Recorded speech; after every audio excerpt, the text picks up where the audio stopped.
The Free State Department of Health will terminate 1,340 COVID-19 contracts initiated in 2020 to strengthen the healthcare system. These contracts were initiated to prepare for potential patient influx and provide frontline services in administration and community healthcare areas. The termination of these contracts aims to ensure the health system remains resilient and efficient. Free State MEC for Health, Monyatso Mahlatsi, joins us to discuss this. A very good evening to you. Thank you so much for your time. Perhaps let's start right at the beginning and talk about the reasoning behind the termination of employment, more so as we look at the kind of economy that the country is facing. Good evening, and good evening to the viewers as well. Let me take this opportunity to thank the SABC for providing this platform. Yes, we have workers who have been part of the system of health since 2021, but the contracts came to an end, and we have been extending them perpetually until we realize that we no longer have funding to be able to carry on our responsibility as the department to remunerate the workers who would have worked at a particular time. So because of that, when the contracts come to an end, we will not be able to renew them this time around because of funding challenges. You speak about how you have over the years tried to renew the contracts, but now stopped because of a lack of funding. I would imagine that the reaction has not been good. More so, as I emphasize, the current economic status and how people are struggling to even get by. What alternatives could you have ventured in?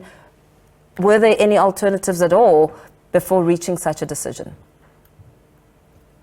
A lot of alternatives we did venture into, but let me just briefly outline the challenge that we're facing. That when in 2021, we were allocated about 500 million as part of the COVID grant funding, and that money has reduced to 250 million per annum, and our wage bill for the workers on COVID-19 is 33 million per month. And when that is applied in the current financial year, we could only pay for 7 months, which is coming to an end on the 10th month of the current financial year. And there are options that we have looked into. When I came into the department, I directed that there should be a look and identification of positions that are funded, that can be filled. And we have identified more than 300 of those. The process of filling them is about to be concluded, and we're prioritizing the affected workers. But we've also engaged, under the direction of the Premier, initiated a discussion with the provincial as well as national treasurer to see what is it that we can do, because we do need the services of those workers in our front line. But the unfortunate thing is that we can't call them back because we don't have funding. So we're trying to secure funding so that we can then say we can continue. As you try and secure funding, how advanced is that conversation? More so because accusations have been, pitted on compromising public health and safety, more so as the province faces a 40% staff shortage in the health sector. I mean, that itself is an imbalance. How do you explain and justify the move of termination when there's a massive crisis and the possibility of endangering lives? It's a very difficult situation, and let me indicate that my heart is shattered because of this activity that has to be undertaken.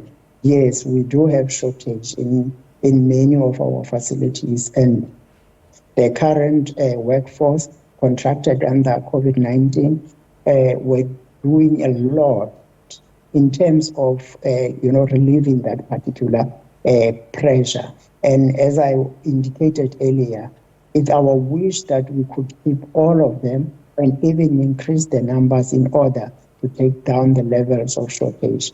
And in a province like Free State, which is experiencing such high levels of unemployment, we just hope and pray that national and provincial treasury may be able to assist us so that we cannot be contributing to this program, to this situation of high unemployment rate. How many of those who were, workers were retained to possibly fill vacant funded positions, if any? At the same time, we have out of the total of 1,200, we have already above 350 that we in the process of appointing and issuing appointment letters to. So we're looking at a much reduced need in terms of retaining them if we are able to do so going forward. The department has also been accused of failing to communicate in advance and, saying that the contracts were abruptly ended without pay for their final month. Is that the case? The matter is very emotional.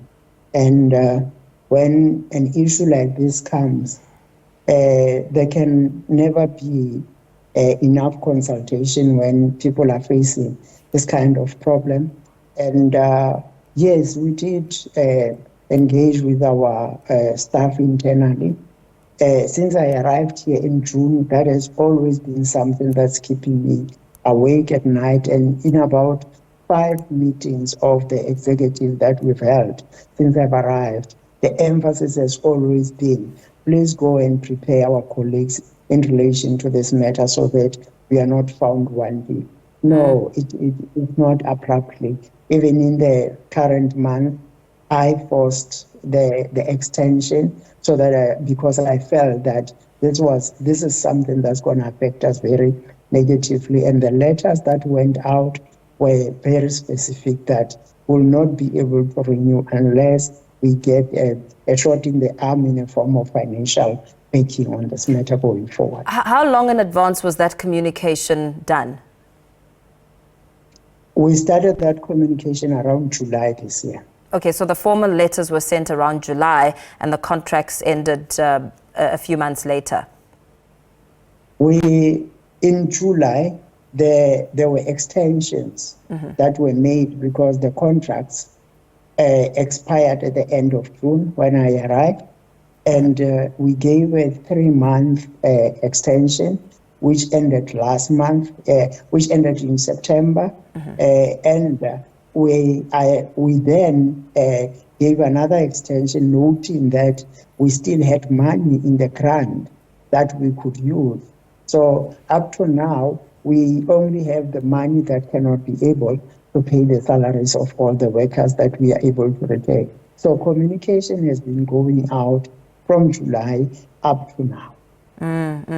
But very lastly, before we let you go, are you fearing for the worst now? Because this really leaves the hospitals out in the open without the staff members to deliver these essential services. This could get worse. We're very worried about that, but we had a management meeting today where we were discussing the matter and also indicating that those who are going to be appointed, so then we should prioritize those facilities that are in really serious need. We are going to do our best to mitigate, but we can't say for sure that will be able to meet all the demand that is out there because it really exceeds the resources that we have. But we continue to do our best despite the conditions. Very well. Thank you so much. Let's perhaps leave it there. Free State MEC for Health, Monyatso Mahlatsi, joining us there to discuss this matter around the termination of contracts.